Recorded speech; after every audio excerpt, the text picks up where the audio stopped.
Meanwhile, Fouché, who was uneasy at the non-appearance of his Vienna messenger, one day waited on the emperor and attempted, with an air of gaiety and cheerfulness, to conceal his extreme embarrassment. "There were several looking glasses," said the emperor, "in the apartment. I was very much amused in studying him by stealth. The expression of his countenance was hideous. He did not know how to enter upon the subject which interested him so deeply. 'Sire,' said he at length, 'the circumstance occurred to me 4 or 5 days ago, which I fear I was wrong in not communicating to your majesty, but I have so much business on my hands. I am surrounded with so many reports, so many intrigues. A man came to me from Vienna with most ridiculous propositions, and he is now nowhere to be found.' 'Monsieur Fouché,' said the emperor, 'you may injure yourself. If you take me for a fool, I have secured the man you speak of, and I have known the whole intrigue for several days. Have you sent to Bâle?' 'No, sire.' 'That is fortunate for you. If it be otherwise, and I obtain proofs of it, it may cost you your life. Subsequent events have proved that this would have been but justice. It appears, however, that Fouché had not sent, and here the business ended. The 13th, the emperor breakfasted in the garden and sent for us all to attend him. He resumed the reading of the papers which we had glanced at in the morning, and then proceeded to expatiate on political affairs. The following observations are those which most forcibly struck me. On the 13th Vendemiaire, the inhabitants of Paris are completely disgusted with the government, said the emperor.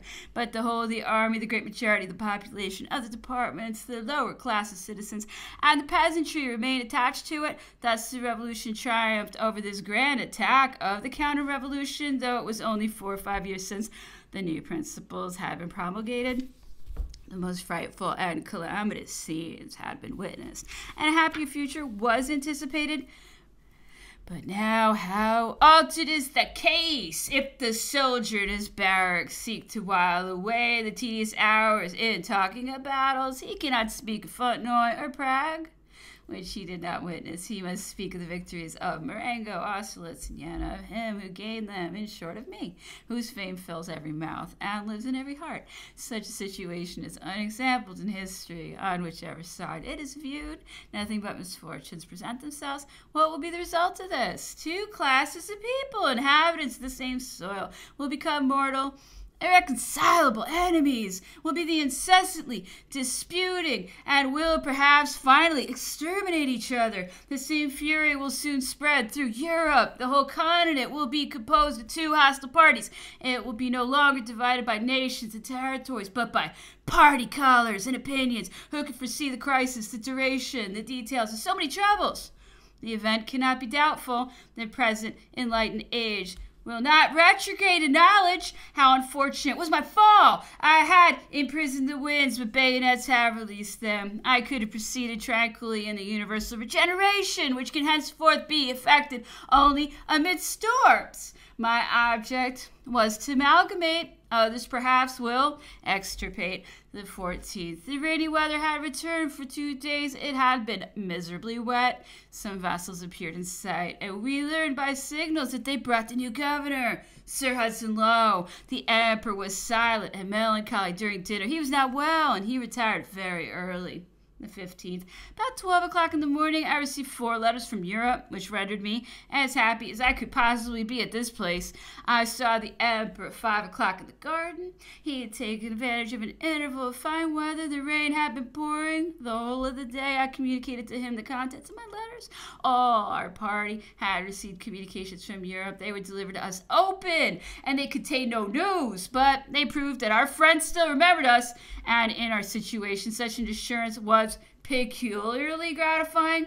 During dinner, the emperor described to us contents of some French papers which he had by him, and which he said gave an account of the shipwreck of La Perouse, his different adventures, his death, and his journal, etc. The narrative consisted of the most curious, striking, and romantic details, and interested us exceedingly. The emperor observed how highly our curiosity was excited, and then burst into a fit of laughter. This story was nothing but an impromptu of his own, which he said he had invented merely to show us the progress he had made in English. The 16th. The new governor arrived at Logwood about 10 o'clock, notwithstanding the rain which still continued. He was accompanied by the admiral who was to introduce him and who had no doubt told him that this was the most suitable hour for his visit. The emperor did not receive him. He was indisposed, and even had he been well, he would not have seen him. The governor, by this abrupt visit, neglected the usual forms of decorum. It was easy to perceive that this was a trick of the admiral. The governor, who probably had no intention to render himself at all disagreeable, appeared very much disconcerted. We laughed in our sleeves. As to the admiral, he was quite triumphant. The governor, after long hesitation and very evident marks of ill humor, took his leave rather abruptly. We doubted not that this visit had been planned by the admiral with the view of prepossessing us against each other at the very outset, but whether the governor himself had any concern in it or entertained any suspicion of its design is a question which time will decide. After 5:30, the emperor sent for me to attend him in the guard. He was alone. He told me that a circumstance had arisen which regarded us all individually. It had been determined to require a declaration from each of us stating whether we preferred uniting our fate to that of the emperor, to being removed from St. Helena and set at liberty. We could not guess the motive of this determination. Was it adopted by the English ministry for the sake of procuring regular documents? But at the time of our departure from Plymouth, this preliminary condition was perfectly understood. Was it hoped by this means to separate the emperor more completely from the world? But could it ever be supposed that we would forsake him? He asked what would be my determination on this point. I replied that it could not be for a moment doubtful, that if I ever felt a pang, it must have been at the moment of my first determination, that from that instant my fate had been irrevocably fixed. I had at first obeyed only the dictates of glory and honor, but in every succeeding day I had indulged my natural affection feelings. The emperor's voice assumed a milder tone, and this was the mode in which he expressed his thanks. I knew his heart and the full extent of his gratitude. I added that there was but little merit in my resolution. No change could take place in our situations. The day after having signed the document, we should be the same as we had been the day before. Our fate depended not on human combinations, but the course of events. It would be very wise to add to our troubles by calculations beyond the reach of human foresight. It is our duty tranquilly to resign ourselves to the mysterious decrees of fate, and in the depth of our misfortune to comfort ourselves with the reflection that our minds are free from self-reproach. This is a consolation which it is beyond the power of man to enfeeble or to destroy. The 17th, the emperor sent for me at 9 o'clock. He read to me an article in the Portsmouth Courier, which gave a very long and faithful description of his residence at Briars. He sent for me again in the middle of the day to converse with him. One part of the conversation affords so valuable a development of Napoleon's character that I cannot refrain from noting down some passage of it. There occasionally arose among us transient misunderstandings and disputes which vexed and annoyed the emperor. He adverted to this topic. He analyzed the situations with his usual train of reasoning. He calculated the miseries and horrors of our exile and pointed out the best mode of alleviating them. He said we ought to make mutual sacrifices and overlook many grievances. That man can only enjoy life by controlling the character given to him by nature, or by creating to himself a new one by education and learning to modify it according to the obstacles which he may encounter. You should endeavor to form but one family, said he. You have followed me only with the view of assuaging my sorrow. Ought not this feeling to subdue every other consideration? If sympathy alone is not sufficiently powerful, let reason be your guide. You should learn to calculate your sorrows, your sacrifices, and your enjoyments in order to arrive at a result, just as we make additions or subtractions in every kind of calculation. All the circumstances of our lives should be submitted to this rule. We must learn to conquer ill temper. It is natural enough that little misunderstandings should arise among you, but they should be followed by explanation and not succeeded by ill humor. The former will produce a result. The latter will only render the affair more complicated. Reason and logical inference should, in this world, be our constant guides. He then proceeded to show how he had sometimes acted up to these principles and sometimes departed from them. He added that we ought to learn to forgive and to avoid that hostility and acrimony which must be offensive to our neighbors and prejudicial to our own happiness, that we ought to make allowance for human frailties and humor rather than oppose them. What would have become of me, said he, had I not followed these maxims? It has often been said that I have been too good-natured and not sufficiently cautious, but it would have been much worse for me had my disposition been the reverse of what it is. I have been twice betrayed, it is true, and I may be betrayed a third time, but still it was my knowledge of human character and the spirit of reasonable indulgence which I had adopted that enabled me to govern France, and which still perhaps rendered me the fittest person to rule that nation under existing circumstances. On my departure from Fontainebleau, did I not say to all who requested me to point out the line of conduct they should pursue, go and serve the king? I wished to grant them lawful authority for doing what many would not have hesitated to do of their own accord. I would not allow the fidelity of some to be the cause of their ruin, and finally, above all, I did not wish to have anyone to censure on my return. I here ventured, contrary to my constant custom, to call the emperor in some measure to account. How, sire, I exclaimed, had your majesty any idea of returning when you left Fontainebleau? Yes, certainly, and by the simplest reasoning. If the Bourbons, said I, intend to commence a fifth dynasty, I have nothing more to do here. I have acted my part, but if they should obstinately attempt to continue the third, I shall soon appear again. It may be said that the Bourbons then had my fame and conduct at their own disposal. It was in their power still to represent me to the eyes of the common mass of mankind as an upstart, a tyrant, a firebrand, and a scourge. How much good sense and calm reflection would have been necessary to appreciate my real character and render me justice. But the men by whom the Bourbons were surrounded, and the erroneous line of conduct they pursued rendered my presence desirable. They restored my popularity and decreed my return. I should otherwise have ended my days on the island of Elba, and this would doubtless have proved most to the interest of all parties. I returned to discharge great debt, and not for the sake of resuming possession of a throne. Perhaps few will comprehend the motive by which I was actuated. No matter for that. I took upon myself a heavy charge, but it was a duty I owed to the French people. Their complaints reached me, and how could I turn a deaf ear to them?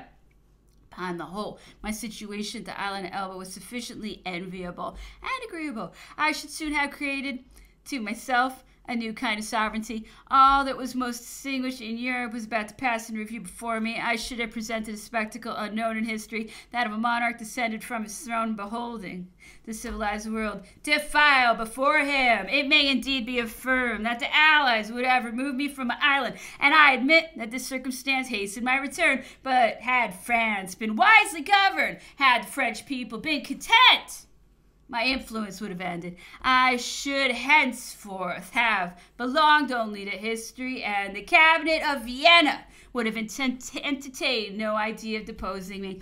It was agitation created and maintained in France that first gave rise to the thought of my removal. Here the Grand Marshal entered the Emperor's apartment. He came to announce the arrival of the governor, who was escorted by the Admiral and followed by the whole of his staff. After some further conversation, Bertrand was left alone with the Emperor, and I proceeded to the antechamber. Here all the suite was assembled. We endeavored to exchange a few words with each other, but we were rather bent on observing than conversing. In about half an hour, the Emperor entered the drawing room. The valet de chambre on duty, who was stationed at the door within the apartment, then summoned the governor, and he was introduced. The Admiral was following close behind him. The valet, who had heard only the governor's name mentioned, suddenly closed the door without admitting the Admiral, who was shut out in spite of his remonstrance, and he withdrew quite disconcerted into the recess of one of the windows. The valet de chambre, who was the cause of this affront, was no a Swiss, a good and faithful servant, of whom the Emperor frequently said that this whole notwithstanding, was absorbed in his attachment to his master. We were astonished at this unexpected occurrence, and we at first concluded that Memoirs had acted in obedience to the emperor's wishes. Though we had ample reason to complain of the admiral, yet we did all in our power to relieve him from his embarrassment. His awkward situation distressed us. Meanwhile, the governor's staff was summoned and introduced, and this circumstance served only to increase the admiral's confusion.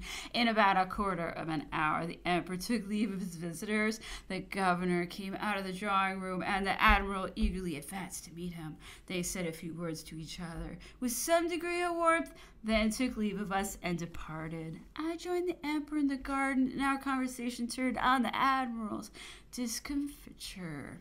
The emperor knew nothing of the matter. The whole circumstance was solely the effect of chance. The emperor declared himself delighted with the joke. He burst into a fit of laughter, rubbed his hands, and exhibited the joy of a child, of a schoolboy who had successfully played off a trick on his master. "Ah, my good Navarre," said he, "you've done a clever thing for once in your life." He had heard me say that I would not see the admiral again, and he thought he was bound to shut the door in his face. But this honest Swiss may perhaps carry the joke too far. If I were unfortunately to say that we must get rid of the governor, it would be for assassinating him before my eyes. After all, said the emperor, assuming a more serious tone, it was entirely the governor's fault. He should have requested that the admiral might be admitted, particularly as he had informed me that he could be presented only by him. Why, again, did he not request the admiral's admission when he presented his officers to me? He is solely to blame. But, continued he, the admiral has lost nothing by the mistake. I should, without hesitation, have apostrophized him in the presence of his countrymen. I should have told him that by the sentiment attached to the honorable uniform, which we had both worn for 40 years, I accused him of having, in the eyes of the world, degraded his nation and his sovereign by wantonly and stupidly failing in respect to one of the oldest soldiers in Europe. I should have reproached him with landing me at St. Helena just as he would have landed a convict at Botany Bay. I should have assured him that a man of true honor would show me more respect on my rock than if I were still on my throne and surrounded by my armies. The force and spirit of these remarks put a period to our gaiety and close the conversation. As I have thus alluded to the admiral, and as he is now about to quit us, I will once for all sum up the insults with which we have to reproach him, and as much impartiality as our situation and the state of our feeling will admit of, we cannot pardon the affected familiarity with which he treated us, though our conduct afforded but little encouragement to it. Still less can we forgive him for having endeavored to extend this familiarity to the emperor. We can never forget the haughty and self-complacent air with which he addressed Napoleon by the title of general. The emperor, it is true, has immortalized that title, but the tone and the intention with which it was applied were sufficiently insulting. On our arrival at St. Helena, he lodged the emperor in a little room, a few feet square, where he kept him for 2 months, though other residences could have been procured, and there was one which the admiral had fixed himself upon. He indirectly prohibited the emperor from riding on horseback, even in the grounds surrounding the briars, and the individuals of the emperor's suite were loaded with embarrassments and humiliations when they came to pay their daily visits to him in his little cell. On our removal along would he station sentinels under the very windows of the emperor, and then by an evasion which savored of the bitterest irony, he alleged that this step had been taken only with a view to the general's own advantage and protection.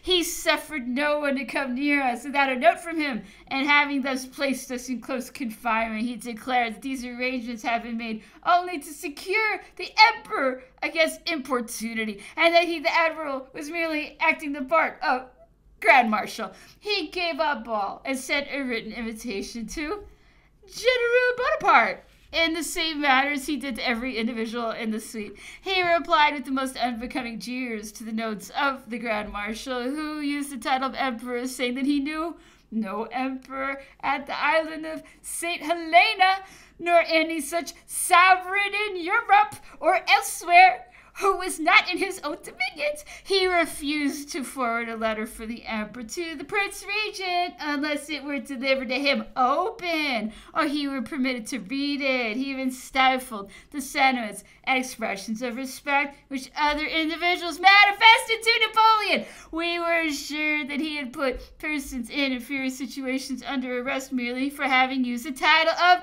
Emperor, or other similar expressions, which, however, were frequently employed in the 53rd Regiment, doubtless, as the Emperor observed, through an irresistible sentiment with which these brave men were inspired. The Admiral, from his own personal caprice, had limited the extent of our rides and walks on this subject. He had even broken his word to the Emperor.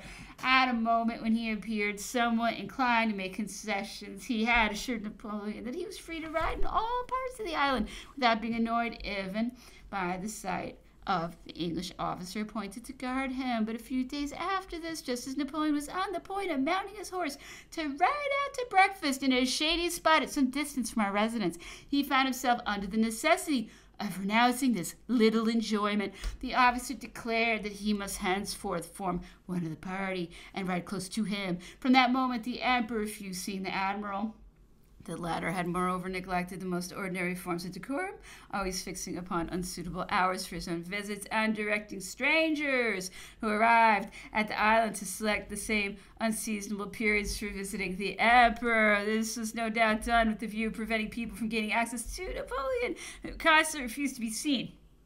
On these occasions, it has already been stated that the Admiral acted thus when the Governor made his first visit to Longwood, and the satisfaction he evinced at the Governor's ill reception but too plainly betrayed his design. However, if we were required to pronounce an impartial opinion on him, making allowances for the irritability of our own feelings and the delicacy of his situation, we should not hesitate to declare that our grievances rested in forms rather than facts. We could say with the Emperor, who had, after all, a natural predilection for him, the Admiral Cockburn is far from being an ill-disposed man, that he is even susceptible of generous and delicate sentiment, but that he is capricious, irascible, vain, and overbearing, that he is a man who is accustomed to authority, and who exercises it ungraciously, frequently substituting energy for dignity. To express in a few words the nature of our relations with respect to him, we should say that as a jailer,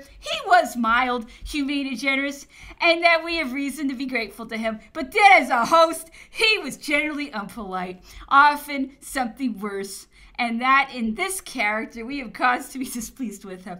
About 2 or 3 o'clock, the Emperor took his usual airing. During our walk in the garden and our ride in the calash, he said a good deal about the events of the morning, and the conversation this subject was resumed after dinner. So we jokingly observed that the 2 first days of the Governor's arrival had been like days of battle, and were calculated to make us appear very intractable, though we were naturally most patient and accommodating. At these last words, the Emperor smiled and pinched the ear of the individual who made the remark. The conversation then turned on Sir Hudson Lowe. He was described as being a man about 45 years of age, of the usual height, and of a slender make, with red hair, a ruddy complexion, and freckled. His eyes were said to have an oblique kind of expression, glancing askance, seldom fixed full in a person's face, surmounted by fair, bushy, and very prominent eyebrows. He is hideous, said the Emperor. He has a most villainous countenance, but we must not decide too hastily. The man's disposition may perhaps make amends for the unfavorable impression which his face produces. This is not impossible. The 18th. The weather had been horrible for some days past, but it was cleared up a little today. The Emperor went out early to take his walk in the garden. About 4 o'clock, he got into the calash and took rather a long airing than usual. Before dinner, the Emperor desired me to translate to him the convention of the Allied sovereigns relative to his captivity. It was as follows. Convention between Great Britain, Austria, Prussia, and Russia signed in Paris, August 20th, 1815. Napoleon Bonaparte, being in the power of the Allied sovereigns, their majesties, the King of the United Kingdom of Great Britain and Ireland, the Emperor of Austria, the Emperor of Russia, and the King of Prussia have agreed by virtue of the stipulations of the Treaty of the 25th of March, 1815, on the measures best calculated to preclude the possibility of his making any attempt to disturb the peace in Europe. Article 1. Napoleon is considered by the powers who signed the Treaty of the 20th of March last as their prisoner. Article 2. His safeguard is specially entrusted to the British government. The choice of the place and the measures which may best ensure the object of the present stipulation are reserved to His Britannic Majesty. Article 3. The Imperial Courts of Austria and Russia and the Royal Court of Prussia shall appoint commissioners to reside in the place which His Britannic Majesty's government shall assign as the residence of Napoleon Bonaparte, and who, without being responsible for his security, shall assure themselves of his presence. Article 4. His Most Christian Majesty is invited in the name of the 4 courts above mentioned also to send a French commissioner to the place of Napoleon Bonaparte's detention. Article 5. His Majesty the King of the United Kingdom of Great Britain and Ireland pledges himself to fulfill the engagements assigned to him by the present convention. Article 6. The present convention shall be ratified, and the ratification shall be exchanged in the space of a fortnight or sooner if possible, in virtue of which the respective plenipotentiaries have signed the present convention and have affixed their seals thereto. Given in Paris on the 20th of August in the year of our Lord, 1815. When I had finished translating this document, the Emperor asked me what I thought of it. Sire, I replied, in the situation in which we are placed, I would rather depend on the interests of a single one than on the complicated decision of 4. England has evidently dictated this treaty. You see how carefully she stipulates that she alone will answer for and dispose of the prisoner. She has been laboring to provide herself the lever of Archimedes, and therefore it is not probable that she will entertain any idea of breaking it. The Emperor, without explaining his ideas on this subject, adverted to the different chances which might bring about his liberation from St. Helena, and he made the following remarkable observations. If the sovereigns of Europe act wisely and should succeed in completely restoring order, we shall not be worth the money and the trouble which it must cost to keep us here. And they will get rid of us. But our captivity may still be prolonged for some years, perhaps 3, 4, 5. Otherwise, setting aside the fortuitous events which are beyond the reach of human foresight, I calculate only on 2 uncertain chances of our liberation. First, that the sovereigns may stand in need of me to assist in putting down rebellion among their subjects. And secondly, the people of Europe may require my aid in the contests that may arise between them and their monarchs.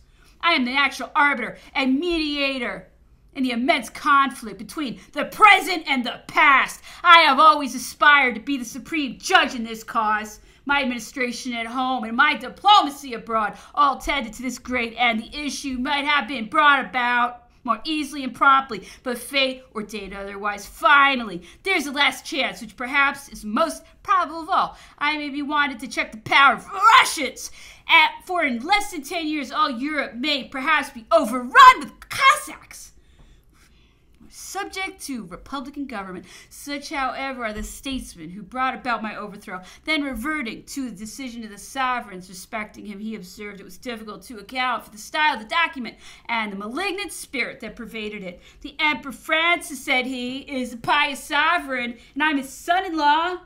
As for Alexander, we once loved each other. With regard to the King of Prussia, I doubtless did him much harm, but I might have done him much more. And after all, might he not have found real glory and self-satisfaction in distinguishing himself by generosity? As to England, it is to the animosity of her ministers that I am indebted for all, but it remained for the Prince Regent to observe and interfere, or to be branded as a fool and a protector of vulgar malignity. One thing, however, is certain, namely, that the Allied sovereigns have compromised, degraded, lost themselves by their treatment of me. The 19th. This morning, the Grand Marshal and Madame Bertrand came into the garden in consequence of the Emperor having expressed an intention of breakfasting there. But as he had passed a very restless night and had had no sleep, he breakfasted in his chamber. The governor gave us official notice that we must send him a declaration expressing our voluntary determination to remain at Longwood and to submit to all the restrictions which Napoleon's captivity might require. Mine was as follows. Declaration. I, the undersigned, repeat the declaration which I made when in Plymouth Roads, namely that I wish to devote myself to the fate of the Emperor Napoleon, to accompany him, to follow him, and to alleviate as far as lies in my power the unjust treatment he experiences, though the most unheard of violation of the law of nations, of which I am the more particularly sensible, as it was I who conveyed him to the offer and assurance to Captain Maitland of the Bellerophon, purporting that he had orders to receive the Emperor and his suite under the protection of the British flag, if agreeable to him, and to convey him to England. The Emperor Napoleon's letter to the Prince Regent, which is known to all England, and which I had previously communicated to Captain Maitland without his having made the slightest observation on it, explains to the world much better than anything I can say how frankly the Emperor met this offer of hospitality, and consequently how much he has been the dupe of his sincerity and confidence, notwithstanding the experience I have had of the horrors of a residence on the island of St. Helena, which is so prejudicial to the Emperor's health and to that of every European, and though during the 6 months which we have passed on the island, I have been subjected to every species of privations, which I myself daily multiply in order to avoid, as much as possible, the violation of that respect which my rank and habits demand, yet constant to my first sentiments, and resolved that for the future no fear of misfortune or hope of advantage shall separate me from the Emperor Napoleon. I repeat my desire to remain with him, and to submit to whatever restrictions may be arbitrarily imposed on him.